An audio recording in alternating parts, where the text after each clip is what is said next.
Today I'm going to be talking about The Blade itself by Joe Abercrombie. This review will be spoiler free with some spoiler talk afterwards. The First Law is the first in my list of many fantasy series to be read after The Wheel of Time. Joe Abercrombie is an author that I've heard commonly mentioned as one of the best when it comes to characterization, along with Hobbes, so I was really excited to start his bibliography. I went into this with high expectations and I was pleasantly surprised by how far this book exceeded them. This was an easy 5-star read for me. This book is pretty much entirely set up and you don't start to get a grasp on the bigger plot that's going on until the final quarter or fifth. This may cause some people to find this book slow, but the cast of characters are so incredibly interesting that I personally never had that feeling. Each of the characters are thoroughly fleshed out and we get to explore what caused them to become the people they are at present, while also getting to see them start to question the way of things and how their lives have turned out. For the main cast we have Sandan Glokta, Logan Ninefingers and Josal Dan Luthar. Sandan Glokta is a member of the King's Inquisition and a hater of stairs. His job is to discover any hidden secrets pertaining to corruption, such as trying to defraud the king. The main method of obtaining this information used by the Inquisition is torture, which Glokta excels at due to spending 2 years as a prisoner himself and being tortured to the point where he is now a dilapidated cripple. Glokta is a broken man, both physically and mentally, and we continuously see him ask himself, "Why do I do this?" questioning how he has come to be involved in such vile actions and political plots.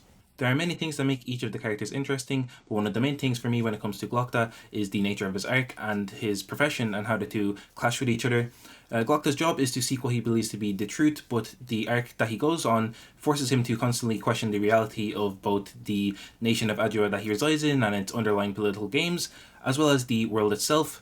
There's also how Glokta reflects on how his experiences in his life has changed him as a person and how he evolves from that, but like I said, there are many things for each character.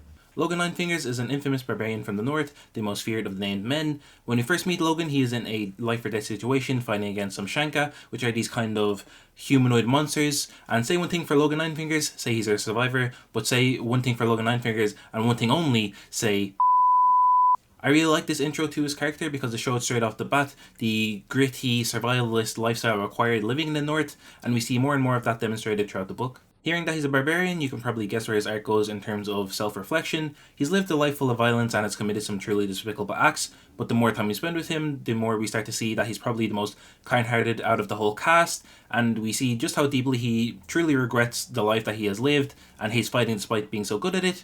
Early on in the book, he is recruited by a Maggie named Bayaz, and from there we see him just get tied up in the plot, and I loved following him through it. That leaves us with Josal Dan Luthar. Josal is an asshole.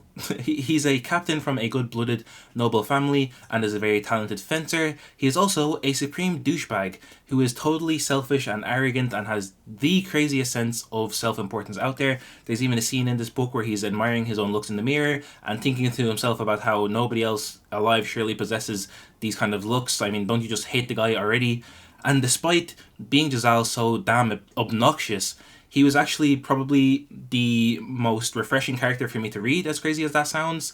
This really felt like the best time for me to pick up this series, because something I've been thinking about more recently and watching more, video essays on has been how simply shit a lot of modern media is, specifically stuff being pumped out by Hollywood and TV shows, and even more specifically, I've pretty much completely given up on the MCU. Then I started The Blade itself, and I found myself wondering, how can I enjoy spending time reading a guy like Josal, who, if I had to spend time with in real life, I'd probably end up trying myself, or him if I could manage, out the nearest window, but I can't stand Captain Marvel or its main character.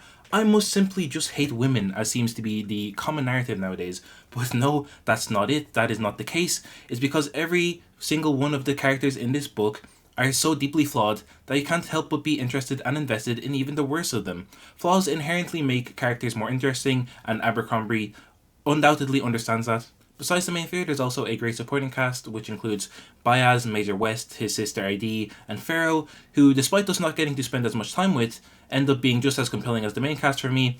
And there's definitely books I've read whose main characters haven't been nearly as interesting as these side characters, so I think that says a lot. And I mentioned earlier that I had big expectations for this book. Those included for my expectations for the character work and the humour. The character work in this book is top class. There are the usual hallmarks of great characters, like the characters having flaws and goals and the likes, and like I said earlier, each of the characters are fleshed out really well. There's also the character voices, which I'm sure you've heard about plenty already in other reviews, but in case you haven't, the way Abercrombie writes from each of the characters' POVs makes them easily distinguishable from one another without even needing to see their names at the start of chapters. If there's a bunch of internal monologue, you know it's Glokta. If what you're reading is sickeningly pretentious, you know it's Jazal. And I'm not really sure what one single word I would use to describe Logan's, but I guess I would say if it just feels generally brutish, you know it's him. But besides how good the characters themselves are, what really impressed me from Abercrombie's character work and made me see why he's one of the best is how interesting each of the characters are outside of themselves. And what I mean by that is, with how he's written them, reading each of the characters ends up enhancing your enjoyment of the plot and the other characters. For the plot, I really enjoyed how tied together everyone's arcs felt despite them being in different parts of the world. You hear a lot of names, locations, and events mentioned, and if you pay attention and retain them in your head, by the time you hear these things mentioned again during a different character's arc, you can start to piece together what may be happening, and whether it's predictable or something where your expectations are subverted, you will be thoroughly entertained. It also makes you appreciate just how intricately crafted the whole plot for this book is, and despite this seeming to be entirely character driven, the character arcs are tied into the world building and the overarching plot masterfully well. When it comes to characters making other characters more enjoyable, I'll use two examples, the first being Glokta and Jazal. Jazal is someone who still looks at life through rose-tinted glasses, he's naive, and his understanding of the world is flawed. Glokta is someone who started out like Jazal, full of potential, but was denied his chance to reach that potential due to his being captured. So that dark path he's gone down has led to him having a more mean and cynical outlook on life, and he understands the way of things better than Jazal does. So when I read Glokta's POVs, by the time I get back to Jazal, I find myself being even more interested in him because seeing things through Glokta's POV helps to understand more deeply just how flawed Jazal's way of thinking actually is. For the second example, I'll look at all three of the mains. Logan, Glokta, and Jazal all represent different stages of being a soldier. Jazal is the young, talented up-and-comer brimming with potential. Logan is the one who's made it all the way. He's gotten the glory, he's gotten the infamy. Glokta is refreshing because I'd call him hidden option C. I feel like normally in stories you start off like Jazal, and then you have two options. Option A, you make it all the way like Logan, or option B, you end up dead and buried. But in the Blade itself, we kind of get the divergent route, I guess you could say. What if the young, talented soldier doesn't make it, but doesn't die either? Then what? That is hidden option C, Glokta the Inquisitor. The other thing that surpassed my expectations was the humor. Everybody praises this series for its humor, and I definitely agree with them. Like everybody else says, it does the perfect job of lightening things in a story with quite a grim atmosphere, and I kept finding myself chuckling even when characters were going through pretty rough situations. So something else that I thought was great about the humor, though, that I definitely didn't expect, was how it helps to humanize the characters. Abercrombie does a great job at painting his characters in a way where you can see that though their lives had led them to commit monstrous acts, they aren't actually monsters themselves, and I feel like the humor helped a lot with that. Sure, Glokta is a terribly efficient torturer, but he's also terribly human, and his disabilities have led him to become the mortal enemy of stairs. If you had to pick any one person to kill in the world, it would be the guy who invented stairs. The last spoiler-free thing I want to talk about is world building. Pretty much every review mentions this as a weakness for this book. I don't know if I just have low expectations, but I thought this book had really good world building. Sure, it's not as much or as detailed as a Wheel of Time book, but you learn a good chunk about the world in this, especially considering how character-driven it is. And I'm about to say something blasphemous, but I absolutely could not give less of a shit that there's no map in this book. Everything's arranged in a neat circle to make it easier for it to follow as well. Like, you got the Union in the middle. To the south, you have the Gurkish Empire, and either below it or in the south of it, you have the Kantic Deserts. To the east, which way for video? East, yes.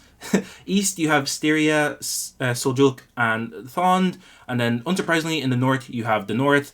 And to the west, you have the Old Empire. We spend a good chunk of time in the north, a little bit in the south, and a lot in the centre in the Union, and we learn a fair amount about how each country is ran.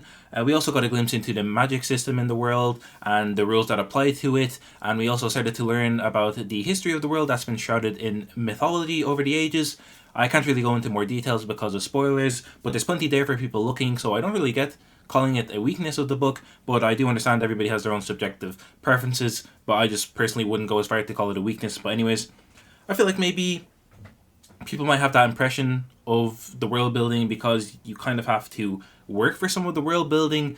A lot of it is just told to you straight up but there is that aspect of having to have retained all the bits of information hinted to you from the start of the book to then kind of piece together some of the world building too. So there is that. Maybe people might enjoy the world building more on a reread. I don't know. That's all for the non-spoiler section. I don't even have much to say for spoiler discussion. There's just some moments I'd be remiss not to mention. The first being West. Holy shit, what Abercrombie did with West was devilishly genius. This was the first time a piece of media has made me genuinely feel like an asshole.